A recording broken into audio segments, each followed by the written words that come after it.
everyone. This is your Professor Adam Dunstan. The module title today is Representation, Art, and Heritage.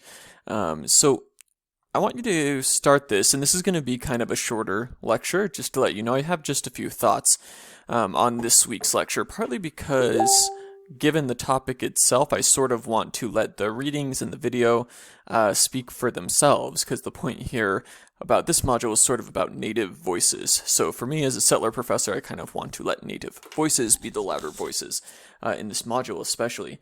And so that's, again, it's going to be kind of a shorter lecture, but I do have a few thoughts that I want to share that are hopefully helpful and thought-provoking. The first one is actually more of a question, which is, when you hear the term Alaska Native, what do you think of? Don't overthink it, just like what's the first thing that comes to your mind? So, with Alaska Native, as with most terms that refer to groups of people, we have all sorts of often hidden assumptions that come to our minds and kind of different kinds of associations that may or may not have anything to do with ourselves, may just be things that we picked up through the media, for example. So, for example, where I used to teach in the lower 48, a lot of times if you say, Native American, I do an activity with my students the first day of class when we would teach about different Native American cultures, and I'd say sort of, picture a Native American, what do you picture?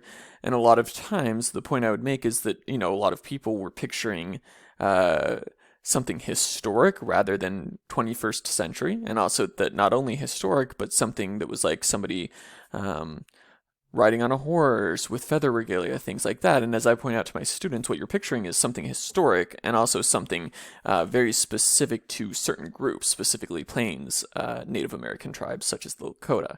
And so I point out, there's not one Native American, that's actually hundreds of different cultures, and for that matter, it's groups of people throughout different time periods that look and sound and act differently from each other.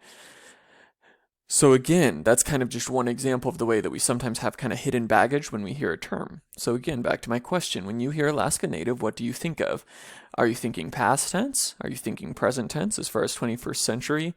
What kinds of associations do you have with that term? So the point I'm trying to get us at with that question is an issue that I think is really important, and I think important to cover in this class, which is the issue of representation.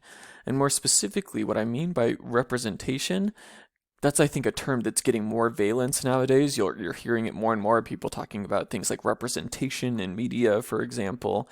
But what I'm kind of talking about here is how are Native Alaskan people and peoples, past and present, presented in our society. So, when we're talking about social media, when we're talking about books and the kinds of stories, whether that's kids' books, if I go to the local library here, there's tons of kids' books about Alaska Native people. What about in books that you might have read in high school? What about books you read in college? What about TV shows? What, for that matter, are Alaska Native people in TV shows, or is that invisible? What about in movies? What about in your schools, right? And that will definitely, in my experience, vary a lot based on where you went to school. So, for example, students that I've had who have come through an Alaska Native Villages school system oftentimes had a really different exposure level than maybe students who, let's say, it's like Soldotna High or something like a high school that's not necessarily in an Alaska Native majority community. How are Alaska Native people presented through things like signs and museums, right? By virtue of being the original inhabitants of this land and a key part, well, the foundational part, really, of the histories of this land, Alaska Native people sometimes show up on things like historical plaques and historical memorials and museums and things like this. But what kind of pictures do those convey about who Alaska Native people are?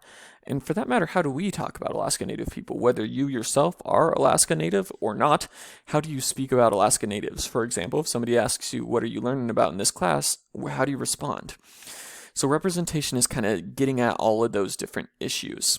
And in that regard, perhaps it's one of the most important topics we cover this semester, because long after you've probably forgotten a lot of what we learned about in this class, which is totally natural and normal for a college course, I hope that you remember how important it is to, properly respect somebody's unique cultural experience as a Native person. And so, thinking about that and thinking about how do we do that well and how do we talk in a way that's truthful to people's experience and not either demeaning or perhaps more commonly simplifying, right? Sometimes they're not trying to be demeaning, but they make a statement that's kind of a generalization, and that, can also be harmful in its own ways. So I say here also, how are Native Alaska people and peoples? What I'm getting at there, I'm not just being repetitive, but individuals, but also cultures, right? How are both Alaska Native individuals, but also Alaska Native cultures presented? And I think both past and present matter.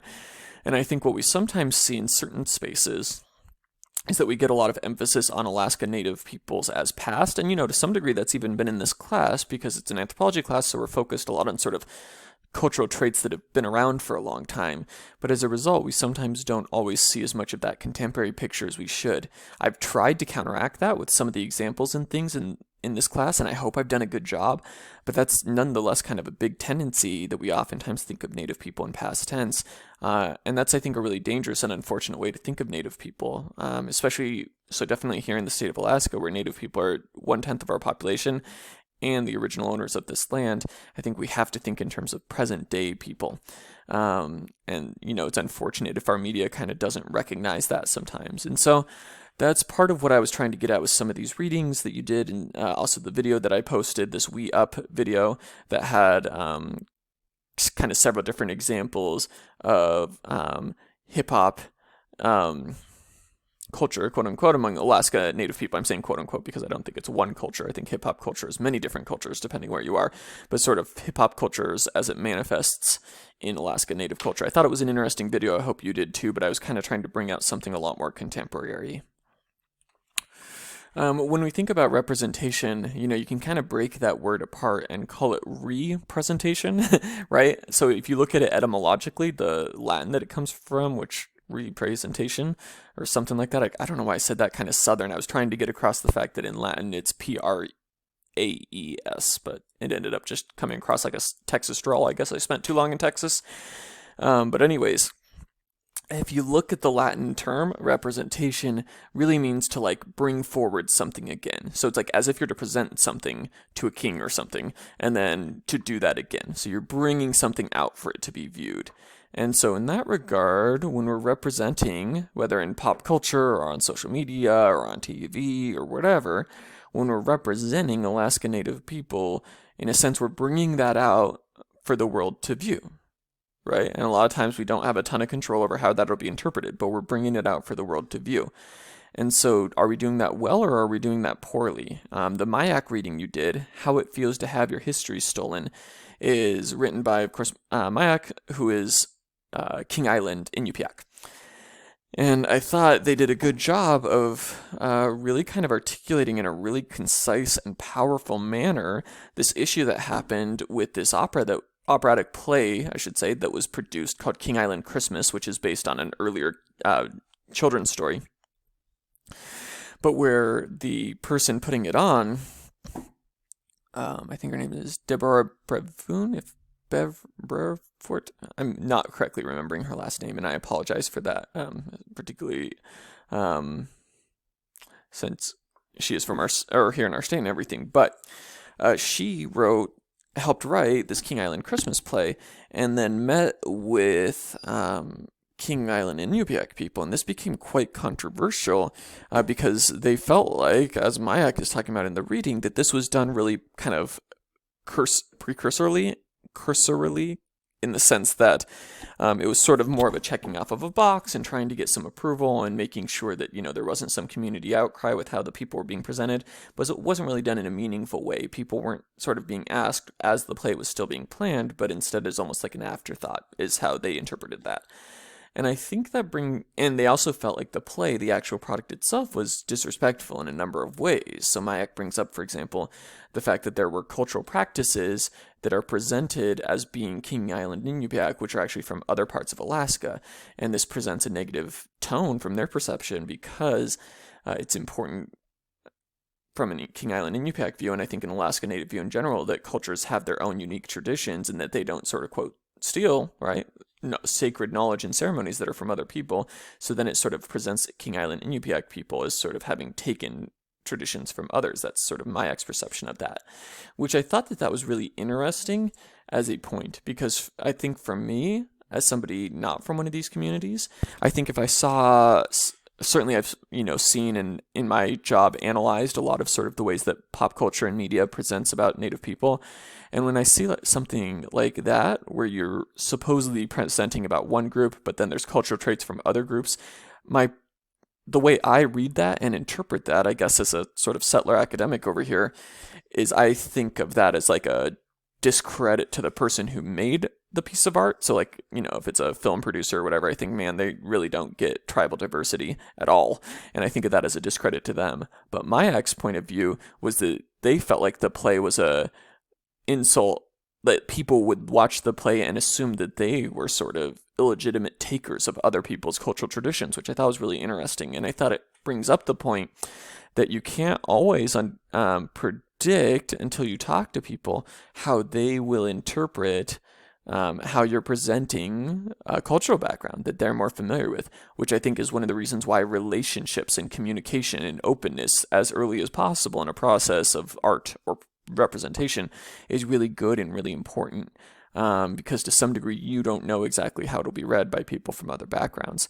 That doesn't mean that there aren't some sort of logical assumptions you can make about sort of what would be offensive or not, but at the end of the day, it's really helpful to just have an open relationship with and dialogue. If you're somebody that's in artistic fields or creative fields or journalism or something like that, have that kind of communication with groups that you might be tasked to write about or whatever the case may be. And you might say, well, I'm never planning on writing a play. Okay, fine.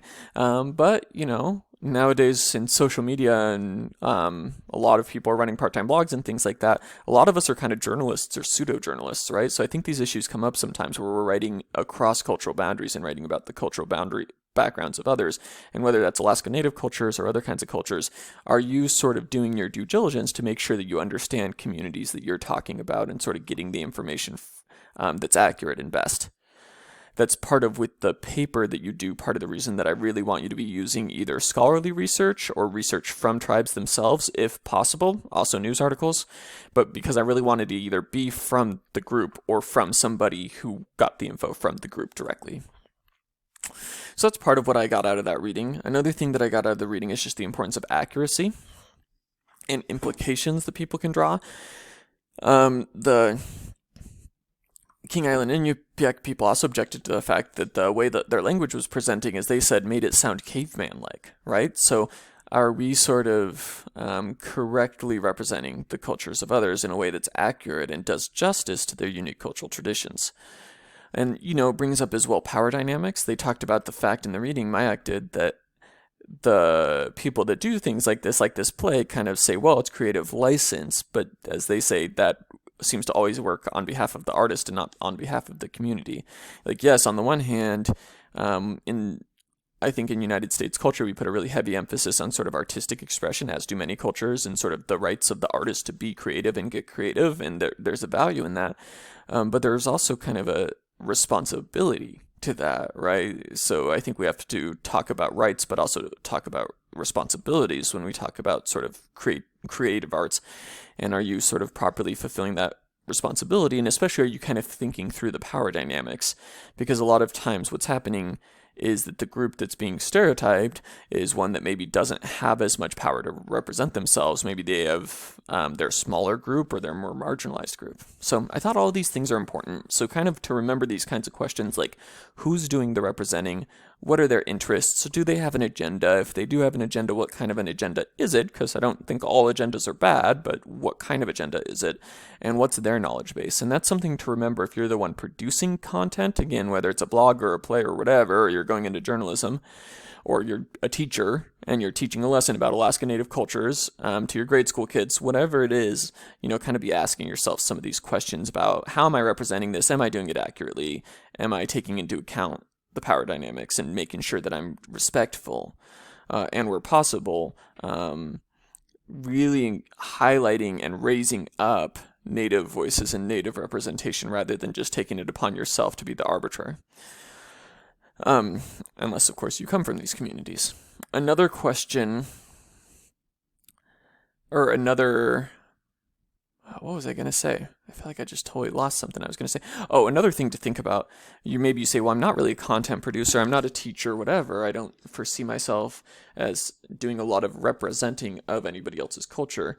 I don't know if that's entirely true. Again, in the age of social media, we sort of are always all writing about other things, but you're also a media consumer, right? So these are also questions to bear in mind when you see, let's say, a documentary. Just because something has the word documentary in front of it doesn't mean it's an accurate film, as I'm sure you're aware.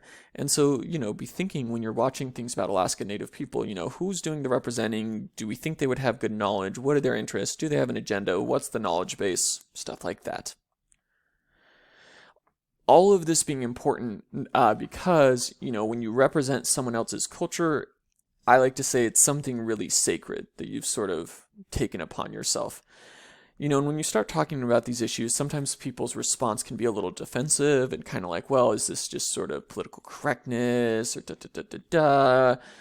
Or we kind of frame it through the lens of offended. And I don't know that the lens of offended or PC-ness, I don't know that either of those are really helpful, like kind of frameworks when we get defensive about them, because I think they maybe kind of distract us from really what I think some Alaska Native people, like Mayak in this reading, are kind of saying.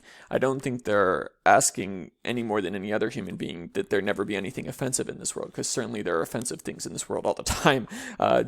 There's plenty of stuff out there in this world that's offensive. But I think instead what people are asking, I think is, at least the way I understood what Mayak was saying, and the way that I've heard other Native scholars and thinkers explain this, is basically that you be aware of and cognizant of power dynamics and of the way things have been often misrepresented historically and inaccurate historically, and you bear in mind that this is somebody's heritage, this is somebody's background, right? So showing respect, and I view it as kind of an issue of respect and respectfulness. I'm going to pause the video here and then we'll do another shorter video in a minute. Actually, you know what? Let's just keep going. We also did another reading from Frank Francis Chitluk. Here's you pick digital media as a means of self-discovery, identity affirmations, and modern technology. I kind of loved that reading. I loved how brief it was, and I loved just how Frank just like gets to the point, and he's basically like, I'm a Native person. I was teaching Native teens through a Native video program through Heritage Center. I was teaching them about making videos, and I saw this as like, oh, they're gonna like traditional crafts, interviews with elders, traditional hunting practices, stuff like that. That's kind of the lens he was thinking of it in terms of like what would be important to Native youth and how film could be valuable to them in presenting their culture. But as he puts it, most of the students were not interested in that and instead wanted to do stuff like skateboarding or football or a film about some crazy family dynamic they were dealing with. And I like this quote from the reading. The teenager who learns the skills of video editing and storytelling will revisit the cultural preservation idea later. So he says, my goal here was for people to use video as a way of preserving tribal cultural identities and beliefs and customs. But as he says, that can come later for them. If, they'll choose that probably later to do some of that more kind of stuff like interviewing elders. But he says that what they're doing now, the youth in his program, is also really important as far as cultural preservation. He says, spreading the vision of brown people doing their own thing on a skateboard or in martial arts setting also has its own positive impact. Now others will see, yes, natives can be on television. Integration of urbanism. So he's saying like basically folks that live in a city and not in a native village in Native culture is not only possible, but happening all around. Skateboarding is now an Athabascan trait. Which I loved that quote. Skateboarding is now an Athabascan trait. Which on that note, by the way, this is Joe Buffalo, and he's part of a Native skateboarding group called Nations that visited Alaska a while back. So he says, Native youth adapt to the circumstances they're in. Urban or rural, these youngsters are looking for ways to fit in. From seal hunting at fish camp to perfecting the blunt side, which is a skateboarding move, the need for reality and confirmation of existence is solid. So I really liked this idea, and kind of what it got me thinking about was something that I've mentioned in class before, but I'm kind of going to circle around to, that we talked about at the beginning of this unit, which was cultural perseverance versus cultural preservation. So with cultural preservation, something like the way sometimes we do museum exhibits, we're trying to sort of preserve, as the name implies, and present aspects of traditional culture. And that's great and that's important work. But at the same time, there's this concept of cultural perseverance and the idea that, culture should be something living and adapting, and it is something that lives and adapts. Again, I like to use the example. So I come from a LDS background specifically, and my ancestors crossed the plains in covered wagons, and the men wore these big beards and stuff. I do not have a beard that looks like my ancestors, nor do I hang out in a covered wagon when I need to get somewhere. If I'm going into town, I get in my GMC Acadia. And my mode of dress and technology is a lot different than my ancestors. And yet, that doesn't mean I'm not a recipient of that culture. It doesn't mean that that culture doesn't still flow through me and influence a lot of the things that I do and say, right? A lot of those value systems and idea systems. And profoundly influence really everything. And it's the same way with native cultures, right? It's, just because skateboarding wasn't invented on Athabascan lands doesn't mean that can't be a meaningful part of Athabascan cultures nowadays. People adapt in new aspects of cultures around them. That's always been how culture's been, and especially during globalization, that's just sped up. So we adapt in things from the outside, but that doesn't mean our culture's not pushing forward at the same time and that we're not still influenced by those central ideas of the culture, right?